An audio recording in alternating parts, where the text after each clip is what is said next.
Je travaillais comme éboueur de nuit depuis presque 5 ans. C'était un boulot ingrat, mais tranquille. À cette heure-là, la ville dort. Les rues sont vides, et on fait notre tournée sans être dérangé. Une nuit, vers la fin du parcours, on est tombé sur un sac poubelle posé tout seul, au milieu du trottoir, pas devant une maison. Pas près d'un immeuble, juste là, comme oublié. Mon collègue a râlé, mais on l'a quand même chargé dans la benne.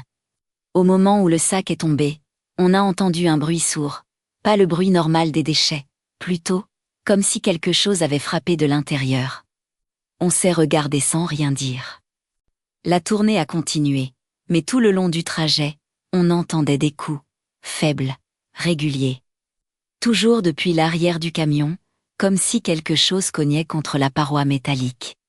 Mon collègue a fini par s'arrêter. C'est impossible, a-t-il murmuré. On est descendu. Le camion était éteint, silencieux, et pourtant, toc, toc.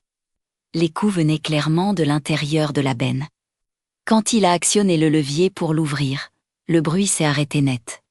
À l'intérieur, il n'y avait rien d'anormal, juste des sacs éventrés, des cartons écrasés, et un sac poubelle intact, exactement comme celui qu'on avait ramassé.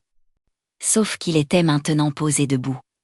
On ne l'avait jamais sorti, on a reculé d'un pas, puis deux.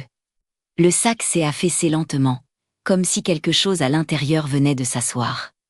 On est remonté dans le camion et on est parti, sans fermer la benne. Le lendemain, on a appris que le camion avait été retrouvé à l'arrêt, vide, garé correctement au dépôt. À l'intérieur, il n'y avait aucun sac. Depuis ce jour-là, je ne ramasse plus jamais un sac isolé. Et surtout, je ne travaille plus la nuit. Une nouvelle histoire chaque soir. Abonne-toi, pour ne rien manquer des récits qui dérangent, troublent et restent en tête.